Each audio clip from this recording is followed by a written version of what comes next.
Amigos, ¿qué tal? Muy buenos días. ¿Cómo están? Aquí las netas del diván. Juan Manuel Ruiz Mandala, Luis Eduardo Barberena, en un espacio que, como pues ya se habrán dado cuenta, de nuevo nos salimos del Consul.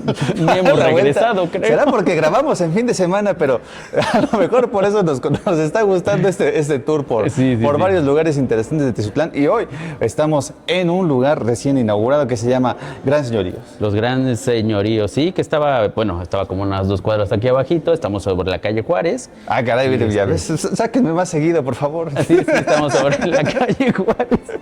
Y estaba aquí abajito y bueno, les vamos a poner aquí obviamente un video del recorrido que tenemos.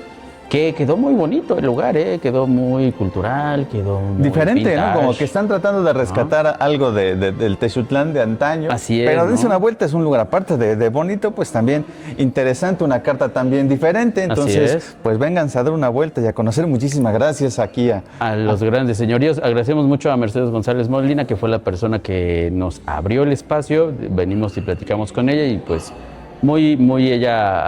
muy grata de que nosotros estemos haciendo este tipo de programas de salud mental, porque cuando hablé con ella y hablamos con ella, pues me decía que es algo que es muy necesario ahora, ¿no? Pues sí, y la realidad no nos devuelve nada extraño, nada diferente. O sea, cada vez están haciéndose más evidente la necesidad, no nada más de pues llegar a terapia porque tengo problemas, sino de ir cultivando literalmente la salud mental. Mucho, ¿no? Yo no sé si a ti te ha pasado en consultorio, pero a mí últimamente, hace 2 semanas, me han llegado pacientes, como no tienes de idea, de personas de infidelidades, casi el 50% de las personas que me llegaron la vez pasada nuevos. Qué raro. Infidelidades cañoncísimas, de mujeres hacia hombres, de hombres hacia mujeres, o sea, cañón, están en esta situación, en esta expectativa de por qué me abandonan, por qué me son infieles, por qué lo hice, intentándose encontrar, la falta de reconocimiento personal que tienen. Y bueno, se vuelve todo un showcito, la verdad, esta situación, ¿no? No sé si es porque los astros se alinearon para esto o por qué sucede. ¿Quién sabe? ¿Será porque se viene la feria, ¿no? Puede ser. Y es momento, no, quién sabe. Pero pues nada, o sea, como les decía, no nada más se trata de llegar a terapia porque ya tenemos un montón de problemas. Ese sería como que el escenario, ¿no? más común, pero si ustedes quieren trabajar en su salud mental es desde antes de los problemas. O sea, ¿qué estamos haciendo para vivir mejor? Muchísimo. Nada más, ¿no? Sí, justo, es una muy buena pregunta. Estaba viendo apenas un video de una chica que hacía referencia de por qué en la SEP en México hay tanta revolución, que están intentando meter nuevas, entre comillas, nuevas teorías. Y están metiendo una teoría que se me hizo muy interesante, que no me acuerdo ahorita del autor, pero es un autor brasileño, un psicopedagogo, que a toda materia dice, y textualmente lo digo, a toda materia tiene que tener un acto reflexivo. Si tú estudias matemáticas, tiene que tener un acto reflexivo. Si tú estudias español, tiene que tener un acto reflexivo. ¿Por qué lo uso? ¿Para qué lo uso? ¿Por qué lo quiero? ¿Por qué lo estoy aprendiendo? Ok. Y me pareció algo muy interesante porque el efecto de las personas que reflexionamos, no solo en terapia, sino en nuestra vida personal, implica que nos cuestionamos muchas cosas de por qué suceden las cosas, ¿no? Por qué se repiten patrones, por qué vivimos lo que vivimos. Y creo que el acto de la reflexión como una acción, como hasta si quieres como una conducta, nos sirve a todos para saber en el camino donde andamos. Ok, bueno, es interesante, pero también piénsalo como tal vez ese proceso, ¿no? Proceso de reflexión, pues ya te genera mejores condiciones para no tomar decisiones impulsivas, no actuar nada más por actuar. Por actuar, ¿no? Para tomar mejores decisiones. Así entonces, puede ser así como algo obvio, ¿no? Para algunas personas, sin embargo, pues sí es necesario a veces tener ese pequeño espacio de reflexión para no meterte en tantos problemas, que de repente por eso pasa lo que pasa. Así es, ¿no? Entonces, y es que justamente como no nos cuestionamos y pasan las cosas como pasan, pues vamos y cometemos los mismos errores, ¿no? No reflexionamos. No reflexionamos en el por qué. Digo, suena hasta a lo mejor un poco exagerado, pero a veces te tropiezas en la calle sin entender por qué te tropezaste en la calle, ¿no? O sea, puede ser muy exagerado, pero es que claramente te tropezaste en la calle porque no estabas poniendo atención donde ibas, bueno, ¿no? digo, no tendría que ser tan exagerado, tan freudiano, porque Bueno, ya después es un acto fallido, güey. Sí, a eso me refería. Bien bajado ese balón, amigo. Exactamente a eso me refería. Porque, digo, Freud era eso, ¿no? Era excesivamente pensante, cuestionable. Todo era reflexivo para él. Digo, el acto de las llaves olvidadas, que ahí tiene un caso, ¿no? Del por qué había olvidado las llaves, por qué no quería entrar a su casa, por qué las estaba confundiendo con las otras llaves. Y al final realmente funciona, solamente que las personas nos hemos vuelto, en este scrolling que hacemos, nos hemos vuelto perezosos de quiero que la persona que está hablando a través de la pantalla pues me resuelva la vida, ¿no? Bueno, pues sí, o el que tenemos enfrente, o el maestro, ¿no? O que me digan o mi cómo pareja, voy, ¿no? o sea, Sí. y pues no se trata de eso. Y apenas, no sé si vi un programa que se llaman Los Resolvedores. Ah, ok. Son dos comediantes o dos estandoperos mexicanos, donde invitan a un público, obviamente el público paga por ir a verlos, y las personas les cuentan sus problemas. Y los resolvedores no terapeutas, porque sí debo recalcar que no son terapeutas, se atreven a hacer ciertas cosas y ciertos comentarios. Estaba viendo el caso de que habían ido dos mujeres. Estaban leyendo, o sea, el caso es que estas dos mujeres son familiares. Es su prima. La prima se quedó con el marido de ella. Ok. Y ellas habían decidido ir al programa juntas, porque la intención es que ahí se resolviera el tema de con quién se iba a quedar el chico. Bueno. Hazme el grandísimo favor. Bueno, pero es un show, Juanma, también. No, claro, es un show que yo dije, bueno, realmente hasta por verlo como negocio, dije, pues nos podríamos nosotros poner de los resolvedores, porque la gente está tan ávida de esas necesidades de que alguien le diga qué tienen que hacer, Bueno, ¿no? pero parte de los problemas, ¿no? Y creo que también lo podemos ir enlazando con el tema de hoy, es la pasividad, ¿no? O sea, que no tomamos una postura más activa dentro de nuestra propia vida, ¿no? Sino que nada más estamos ahí expuestos a los elementos. Sí. Y pues ya venga, ¿no? Y ya como se va presentando, vos reaccionando. Pero entonces... Y justamente como introducción está bien, porque hoy de lo que vamos a hablar, nuestro programa tiene que ver con esta parte que son las adicciones. Ya entrando al tema, pues nuestro programa va a entrar a este título, que son las adicciones, y que es un tema complejo.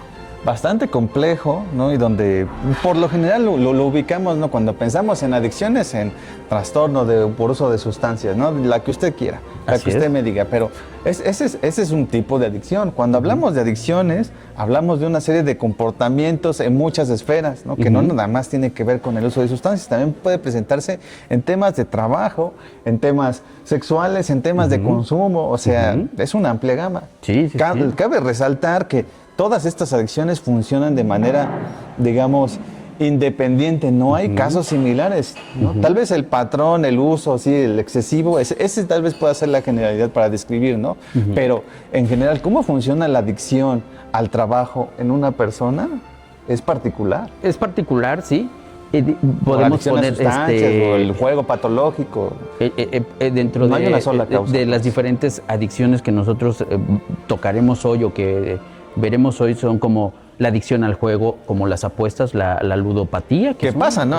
Apenas acabó el mundial y había, a ver quién no. Justamente. Le entró a las apuestas. ¿Sí? Yo vi algunas noticias donde habían incluso pues ya hipotecado casas, propiedades con tal de pagar o apostar en un partido específico, ¿no? Justo, ¿no? Y es que, digo, se vuelve como esa necesidad de hacer lo prohibido por sacar a lo mejor dinero rápido. Y decir, lo logré, ya me puedo jubilar en mi vida, ¿no? Okay. O sea, con él. Pero pues le apostaron a Argentina y pues no. y no dio, que sabía que salió a jugar el Atlante, ¿no? Porque Argentina no era. No manches, sí. No, y que me impresionó, digo, hablando de eso, me impresionó que el Atlante ya regresara a la Liga MX.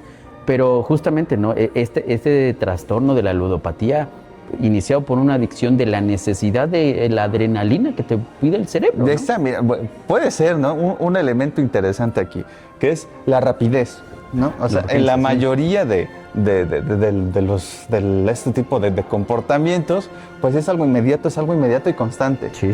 ¿No? O sea, Piensen ustedes en el ámbito de las compras, pues hoy nomás saca el teléfono, vaya al buscador, a su aplicación, un clic y ya tiene algo. Sí, o sea, es muy fácil, ¿no? Sí. Igual con los videojuegos, también es rápido acceso. Esa es una. La otra es la sensación, como el rush, ¿no? Inmediato Sí. de ya compré, ya tengo, ya hice, ya logré, pero ese rush se acaba. Entonces, Sí. esas son como dos características que podemos identificar en toda esta serie de patrones. Sí, sí, sí. Adicción.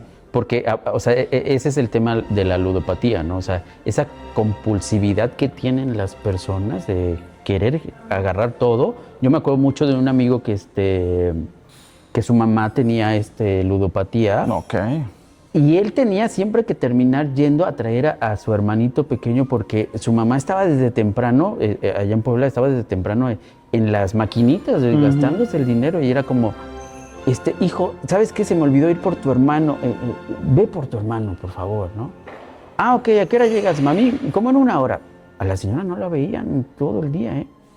O sea, el problema no era, o sea, si no lo digo machistamente, pero me decía él, o sea, el problema no es que no hubiera comida en la casa, sino lo preocupante era cómo mi mamá llegaba alteradísima de los nervios, porque había perdido 3,000, 4,000, 5,000 pesos en un día, ¿no? Y eso era poco, porque hay personas que, bueno, pierden, pero hasta los calzones, ¿no? Si les queda. Bueno, entonces, esa es otra característica importante de toda esta serie de adicciones, ¿no? Que de repente el comportamiento toma el control de toda la vida. Entonces, por hacer, ¿no? Por ir al casino en este caso, por comprar algo nuevo, por usar alguna sustancia, Sí. pues se empeña, se pierde y no se miden los recursos. ¿Cuál es el punto? Que se pierde la funcionalidad dentro de la vida. Se deja tal vez de lado el trabajo, se dejan responsabilidades familiares, se deja uno de atender a uno mismo, ¿no? Dependiendo de la adicción, pero Sí. pues sí tiene un efecto. Digo, y en aquí la lo salud podemos y el bienestar. hacer como el acto comparativo, o sea, está la adicción o el trastorno a los videojuegos. Ah, caray, ¿no? sí. Que muchas personas, yo me acuerdo de un pseudo familiar, por así llamarlo. Pseudo familiar. Digo, es que son como de esos familiares que te dicen, es que es familiar tuyo, pero realmente no era nada, sino como que... O como un pariente, digamos. Como un pariente, Órale. ¿no? Sí, pero me gusta el término pseudo familiar. Sí, señor. Que se ponía, me acuerdo mucho, que se ponía tan nervioso que no controlaba sus esfínteres. Ok. Y se orinaba y ya tenía 10 años y se orinaba en la cama y siempre soñaba que, que estaba en un videojuego. Y ya era una problemática muy intensa que, bueno, en nuestros tiempos, claro, ir al psicólogo parecía que era de locos. A él claramente le funcionó muy bien. No es que estuviera loco, porque era un tabú de la situación de hace mucho tiempo. Pero sí, o sea, él sobre estos nervios, sobre esta ansiedad que generaba su sistema nervioso central, pues sus esfínteres no eran controlables. Ya. O sea, Ok. en los videojuegos implica, para mí me enseñaron en ese tiempo que había una forma incontrolable de sus emociones. Siempre estaba de malas, o estaba triste, enojado, le pegaba a su papá, o sea, porque no lo dejaban jugar más tiempo, hacía su berrinche como tal.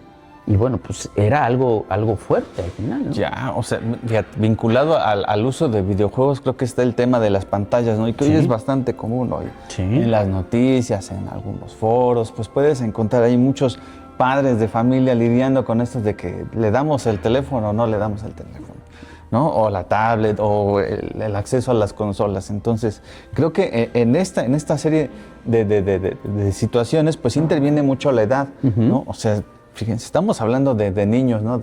¿A qué edad tuviste tu primer celular, Juan Manuel? A mi primer celular, no manches, como a los... Pues ya iba a la universidad, amigo. O sea, ya estamos nosotros en una generación donde tal vez los primeros celulares aparecían, nada más con teléfono.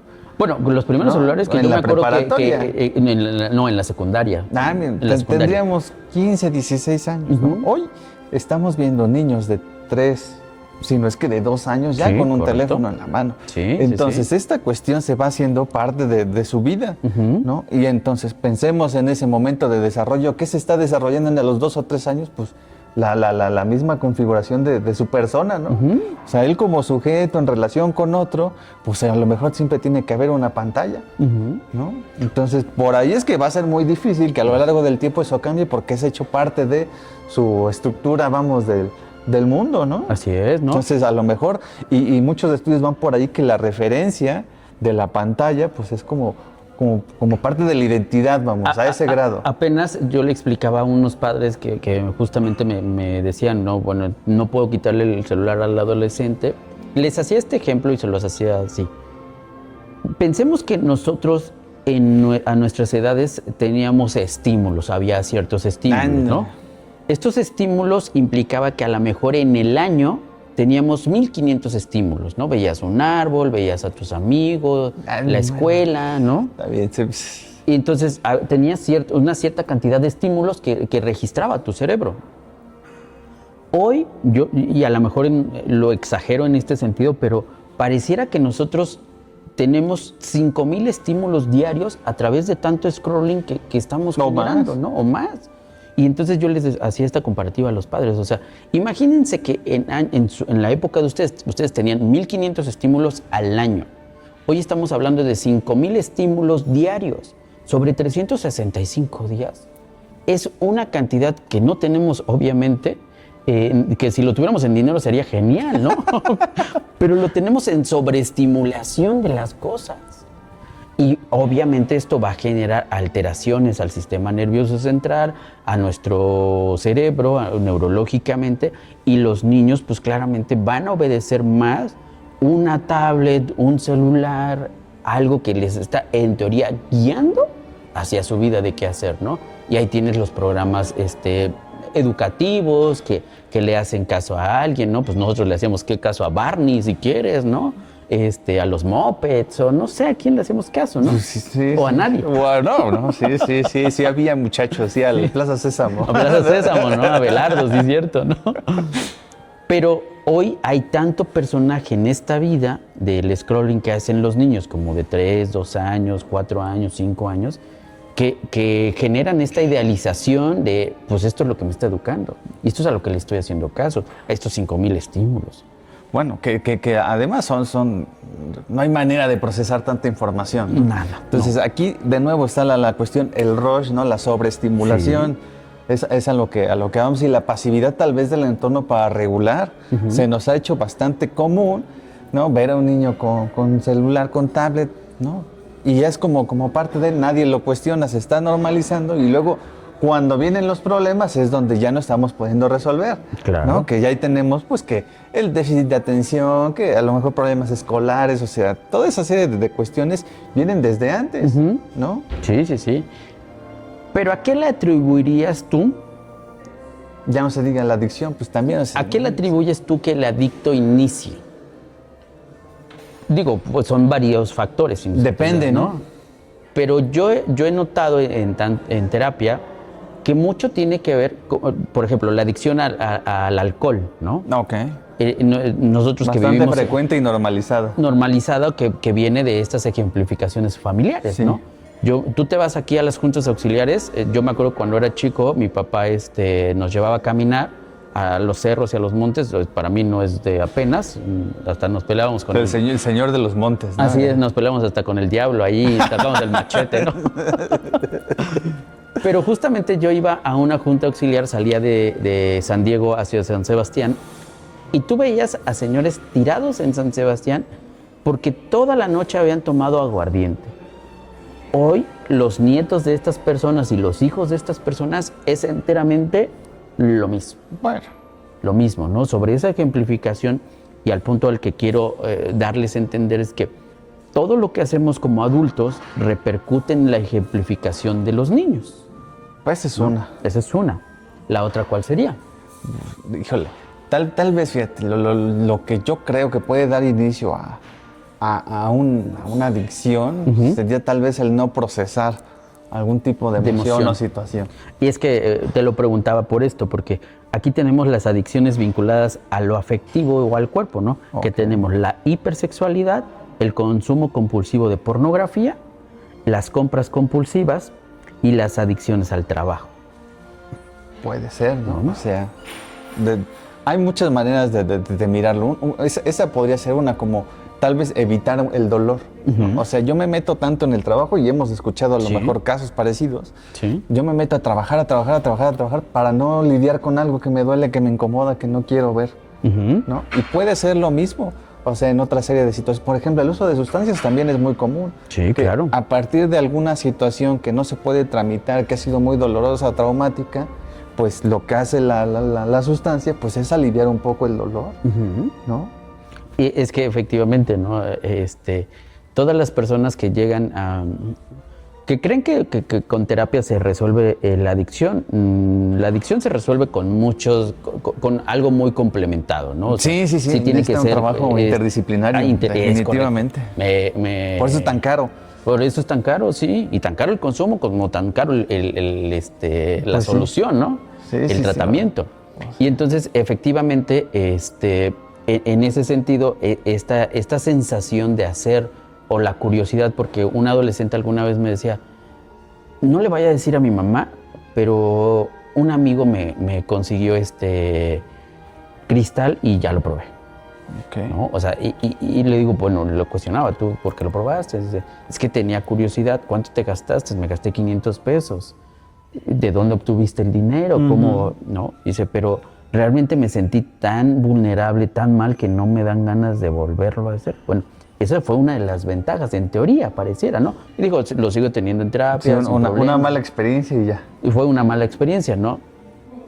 Pero hay gente que no tiene esta conciencia de decir, pues me puedo volver adicto, puedo acabar con mi vida, pensar cuál es la posición de tu vida. Hay gente que por la necesidad de estas drogas, su posición termina siendo esa parte, como la persona que se droga, ¿no? O como el drogadicto, porque es la etiqueta que existe, ¿no? Sí, ¿no? O sea, vean, pensándolo, ¿no? También desde la cuestión sistémica familiar, pues ya ves que hay una cuestión que es el paciente identificado, ¿no? Sí, claro. O sea, para no tocar o lidiar con algún tema que pueda ahí trastornar la dinámica familiar, pues uno es el que asume el síntoma. Correcto. Y una manera puede ser así, ¿no? A través del uso de alcohol o de sustancias. Él se vuelca, digamos, de una manera inconsciente, toda la atención a ese problema para distraer el problema familiar, ¿no? Sí, y también tenemos que tocar otro punto. O sea, el adicto tampoco es gratuito. ¿A qué me refiero con que el adicto tampoco es gratuito?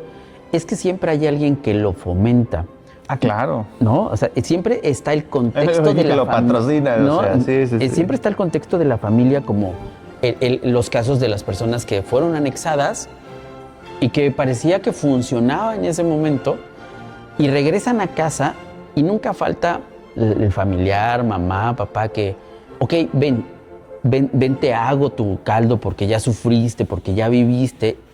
Y hay que ser muy claros en esta parte de la adicción, que la adicción es una codependencia a algo, a los estupefacientes, a la pornografía, a las pantallas. O sea, es esa codependencia de la necesidad que sin esto yo no soy feliz. Se hace parte, por eso es tan difícil, o sea, porque se hace parte de tu persona, digamos. Y en esa situación. O tu persona se pierde en la adicción, eso ya depende cómo lo Depende cómo se ¿no? interprete, claro. Pero siempre está mamá que vuelve a sobar la herida del adicto, papá que soba la herida del adicto, algún familiar, y por eso el adicto recae en estas situaciones. De hecho, hay un video de un chico hay un podcast de un chico que consumía demasiado, que habla de su testimonio, que él entendió que a través de esta codependencia que tenía a las sustancias y a muchas cosas más, entendió que su familia era la que lo llevaba hacia la adicción, porque sobaban esa parte de la herida, hasta que él determina retirarse de esa codependencia. Se pone a hacer lo que tiene que hacer, a trabajar, a atender, a vivir, y empieza a ayudar a otro tipo de personas que también son adictas a entender que a veces la adicción es un sistema de codependencia y que tienen que aprender a identificar dónde está puesta esa codependencia, quiénes fomentan esa codependencia. O sea, que de repente es lo complicado, o sea, porque nada más localizamos en en la conducta específica, ¿no? La adicción, Sí. compras o de juego, cuando en realidad se trata de un sistema también muy complejo de relaciones o incluso ambientales, ¿no? Sí, O sea, sí, que sí. tú estás en un contexto donde tomar y estar borracho, quedarte borracho ahí en la calle está bien. Entonces, pues, no hay problema, No hay ¿no? problema, Aunque ¿no? represente un comportamiento muy nocivo. Exacto, ¿no? Y es entendible que el adicto no lo ve, ¿no? Es como el trabajo de la autoestima. Todos piensan que, digo, se ha vendido como esta historia desde hace mucho tiempo que la autoestima es como, háblate bonito, dite que Quiérete, te ama, consiéntete. quiérete, ¿no? Dite al espejo que estás guapísimo, ¿no? O ámate, ¿no? Y justamente... ¿no? Valórate, sí, Ajá, ¿no? sí, güey, sí, Esa ha perdón. sido como la falacia de esta situación, ¿no? Es un engaño, sí. Cuando realmente el autoestima es de afuera hacia adentro, porque si las personas te dicen, oye Luis, qué bien hiciste tu vida, qué bien hiciste tu trabajo, pues claro que vas a sentir un estado de reconocimiento, ¿no? Ya lo decía Maslow, ¿no? Y en esa situación pues nos vamos sintiendo bien, vamos aprendiendo o cómo se siente ese estado de reconocimiento. Y exactamente el adicto no es que se resuelva de adentro para afuera nada más, es que también el externo, lo que existe afuera, tiene que resolver lo suyo para que el adicto se pueda sentar en la mesa en casa y no pensar en la problemática que existe, porque a veces muchas adicciones nacen de estas problemáticas porque vieron a papá pelear con mamá, violencia física, violencia psicológica, evitar lo que tú decías hace rato, ¿no? Evitar ese sistema de dolor que no quiero, ¿no? Porque justamente nadie quiere sufrir, pero es inevitable sufrir a veces. Nada, pues sí, es parte de la vida, ¿no? No, pero, sí. Pero hay modos también de sufrir, ¿no? Y algunos más severos que otros. Este es uno, o sea. Sí, claro. Las adicciones lo que traen es como un proceso gradual de autodestrucción, o sea, Sí. tampoco es como que, ay, sí, yo me voy a hacer daño, no, es como hacerlo poco a poco hasta llegar a un punto que a veces ya no hay retorno. No. Justamente apenas un conocido me platicaba que mandó a su hijo a que se anexara en Tijuana. Y muy curioso en la plática que tenía yo con él, me decía, es que, mire, yo siempre estaba con él, yo siempre estuve con él, sí tuvimos problemas con la mamá de este chico, nos separamos, pero cuando empezó con esto de las drogas, pues yo estuve con él, pues obviamente buscábamos tratamiento y esto, ¿no? Pero me comenta algo muy curioso, que cada vez que él salía de ser anexado, lo primero que hacía este señor, esta persona, era llevarlo a algún lugar como a festejarlo, ¿no? O sea, como ya lo hiciste bien, vamos a estar bien, ¿no? Obviamente no había consumo de nada, pero te llevo a comer barbacoa, o sea... No consciente. Lo consentía, ¿no? Y me dice, y no funcionaba, dice, y ahora que lo mandé a Tijuana, funcionó. Pues yo le digo que claro que iba a funcionar, porque la codependencia él la generaba. Y lejos de la codependencia, él está funcionando. Es curioso, ¿no? Como a veces los hijos pueden ser el objeto de consumo de los padres. Justo. Y estamos hablando de lo mismo, ¿no? Justamente, ¿no? O sea, es curioso cómo un padre, como una madre, puede ser generador de esto, ¿no? Sí. Y los padres podrían decir, qué débiles son mis hijos. Y no exactamente tendría que ver con el estado de la debilidad, ¿no? Sino con el estado de cómo también ellos decidieron generar la vida de un hijo, ¿no? Porque reiteramos, no solo hablamos del consumo de sustancias, sino el consumo de muchas cosas, ¿no? Porque la hipersexualidad es esa situación de esa falta de afecto, de orientar bien qué es una buena sexualidad. No, y lo podés meter en la serie de pacientes, ¿no? Que llegaron ahorita contigo de infidelidad. Ajá. No digo que sean adictos a eso, pero ¿no? Pues sí se encuentran, hay algo de insatisfacción que constantemente aparece, y pues de ahí estamos como que en personas estas que buscan aquí o allá, tienen muchas parejas, están casados, etcétera, pero se vuelve en eso, en una verdadera codependencia, ¿no? De estas relaciones, tal vez de lo que implica, ¿no? El rush, de que no me descubran, de tener algo así. La satisfacción sexual, pero se acaba. Sí, ¿no? Y entonces es donde se vuelve problemático, ¿no? Que constantemente te estás poniendo en situaciones de riesgo, porque por ahí vi una noticia muy, muy impresionante de que Teciutlán tiene altísimos niveles en contagio de VIH. Sí, justo. O sea, estamos hablando de cosas que pueden fuerte. comprometer tu vida. Sí, sí, ¿no? sí. Y es que es eso, la gente no entiende esa consecuencia de comprometer tu vida ante una enfermedad como el virus del VIH, ¿no? Porque justamente cuando... Bueno, que puede ser por ahí, puede ser por... Antes, ¿no? Era con el uso compartido de jeringas, ¿no? Así Para es, las personas también. que llevan heroína. O sea, No. la constante es justo eso, poner en riesgo o poder como llevarte a situaciones donde se trunque todo, o sea, todo lo que tú has construido por no atender una cuestión así. Y es que justamente es demeritar eso que tú has construido porque no ves que sea suficiente. Hay gente que construye demasiado y en algún momento se va en picada. Y decir, bueno, he construido todo esto, ¿para qué, no? ¿O para quién? ¿O cuál era el objetivo de todo esto, no? Porque el exceso de trabajo. El exceso de trabajo pierde ese sentido de tu vida, que lo decía Víctor Frank, ¿no? O sea, encontrar el sentido de la vida es importantísimo, ¿no? En el libro de las meditaciones de Marco Aurelio dice una de las situaciones, o sea, cuando tú tienes el control de tu propio ser, no el control de lo externo, sino de tu propio ser, puedes generar otras situaciones en tu vida, o sea, poderte tomar una cerveza sin tener que convertirte en el doctor acá, que cambia, ¿no? Como Piolín cuando está en esa escena, ¿no? Mr. Hyde. El Mr. Hyde, ajá, ¿no?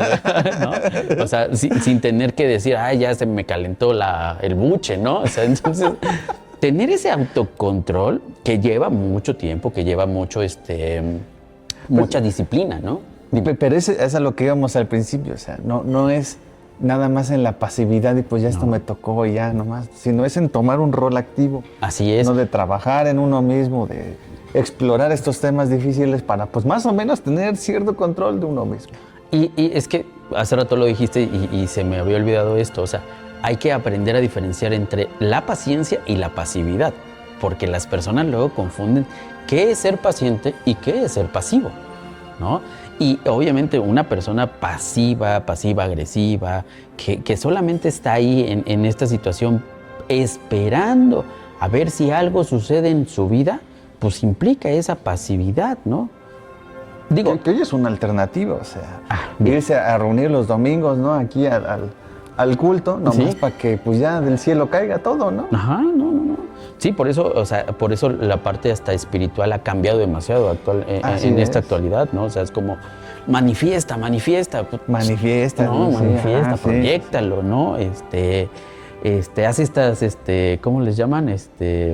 ¿Decretos? No. Decretos, ¿no? Y yo puedo, o sea, no digo que esté mal, sino que la obsesión porque las cosas funcionen se vuelve otro tipo de adicción. Es que se poner pensamiento mágico, ¿no? En algo que requiere tal vez más trabajo. Sí, claro, ¿no? O sea, porque yo entiendo que sí debemos de tener estructura dentro de nuestras personas como cuerpo, espíritu, mente, o sea, pero es alinear toda la situación en tu vida a que funcionen las cosas. Apenas escuchaba el testimonio de este chico que es muy conocido, Diego Rusarín, que decía, o sea, yo nunca he dejado terapia. Para él, la idea de la terapia es que la terapia es canasta básica. Dice, yo nunca llevo años tomando terapia, pero ahí me di cuenta que lo que yo estaba olvidando era mi físico también. O sea, mi cuerpo físico también, o sea, yo no lo estaba ejercitando, no le estaba dando las vitaminas que necesito. Y dice, ahora funciona mucho mejor entre lo que estoy haciendo físicamente y lo que estoy haciendo psicoterapéuticamente, más mi proyecto de vida. Que también ahí tendríamos un asterisco, ¿no? Porque también la terapia se puede, no sé, se puede volver una cuestión de dependencia. Sí, una ¿no? Y es cuando ya codependencia. no tiene sentido la terapia, ¿no? O sea, también por ahí un fan de nosotros me escribió, ¿no? Que algo Saludos. parecido, algo parecido, pero lo vinculaba con sanar. O sea, cuánto en esta constante de querer sanar todo el tiempo, yo le decía, bueno, es que sanar todo el tiempo es como una enfermedad crónica. ¿no? O sea, no se puede sanar todo el tiempo. Tampoco se puede estar en terapia todo el tiempo. Si no eres herida de diabético, mi hermano. O sea, y tal vez en algunos casos muy particulares, pues sí necesiten terapia para toda la vida. Para toda la vida, sí. Pero ya dependerá mucho de las estructuras. Y del psicoterapeuta. De las estructuras pues psíquicas con las que estemos hablando, ¿no? Y también de las condiciones, ¿no? Porque a lo mejor si no tiene otro recurso y el único espacio donde él puede hablar y ser es la terapia, bueno, pues es adelante, el único espacio, ¿no? va. Sí. Pero la mayoría de las personas afortunadamente tienen otra serie de recursos. Entonces, sí, para considerar, veces son procesos largos, sí, de muchos años, pero no es para siempre. No, digo, y yo, o sea, sí podría recomendar que la terapia podría funcionar en un nivel donde a lo mejor de hecho hay un estudio que todas las preguntan, no sé si las personas te preguntan esto, o sea, ¿cuántas terapias necesito, no? Sí. Hay un estudio que dice que las personas como al número de terapia 20, a la consulta número 20, empiezan a ver un poquito de resultado, ¿no? Pero estás hablando que estás como de 3, 4 meses para llegar a la terapia número 20. Si lo tienes semanalmente, Si lo tienes semanalmente, si lo tienes quincenalmente, pues hablamos de 6 meses, ¿no? Y a lo que yo como persona y como testimonio puedo decir es que a mí me funciona la terapia. Yo veo a mi terapeuta a partir de cuando inició y después, una vez al mes ahora, ¿no? O sea, sí necesito como descargar, reorientarme, reordenar ciertas cosas con mi psicoanalista y ver una función completamente diferente, ¿no? Entonces, a mí, o sea, para mí eso sería como lo recomendado si tú no quieres estar muy constante en algún momento, ¿no? Bueno, pero... Y no verlo tan codependiente. Pero ya lo tuviste semanalmente, ya ha sido un proceso, ¿no? Claro. Incluso a veces hasta 2 veces por semana. Sí, claro. En ese enfoque. Sí. Pero a lo que voy es que, pues, no esperemos tampoco resultados inmediatos porque luego quieren 5 sesiones y ya que les transforme su vida, pues no se hacen milagros. Se va trabajando y por eso es donde viene la parte activa. O sea, para ganar algo hay que perder algo. Definitivamente. Justamente lo que le sucede al adicto. O sea, el adicto no se va a resolver en 3 meses, en 4 meses, sino en un proceso de hacer cosas disciplinarias de su vida. Pues sí. Y llevarlo como un hábito. Ese es el punto. El adicto paga con su vida. Esa es la diferencia. Ese es lo que no funciona aquí. Eso, ¿no? O sea, si usted no quiere pagar con su vida, inviértalo en su psicoterapia, en su proceso. Claro. Sí. O sea, ese creo que podría ser un buen punto para cerrar. O sea, aquí hablamos en general. Si a ustedes les interesa algún tipo de conducta adictiva en específico, pues envíenoslo ahí en nuestros mensajes, en las preguntas. Hoy vamos a dejar aquí el tema, ¿no? Agradeciendo aquí al gran señorillos por el espacio, pero recuerden que lo importante es invertir en su salud, ¿no? Es correcto, ¿no? Y bueno, pues cerrando ya el tema, pues agradecemos también a todas las personas que nos siguen escribiendo, que siguen viendo el programa. Sí, muchas gracias. Suscríbanse, denle like, compártanlo. Sobre todo compártanlo porque esta información que a alguien le puede ayudar, puede entender que puede necesitar esta parte psicoterapéutica en su vida, ¿no? Entonces, les agradecemos mucho. Vamos a estar haciendo, obviamente, mucho más programas en otros lugares y que nos estarán abriendo los espacios aquí en Titlán o quién sabe dónde. Sí, bueno, y entonces como parte de la nueva dinámica que tenemos aquí, vamos a dejar un bonus track para el día miércoles. Entonces, si ustedes quieren saber de qué se trata, sigan viendo nuestras redes sociales porque vamos a darle un poco de continuidad a lo que veníamos trabajando el día de hoy. Entonces, pues para enterarse, chéquenlo, que va a estar ahí el material el miércoles. Muy bien, cuídense. Bye, bye. Bye.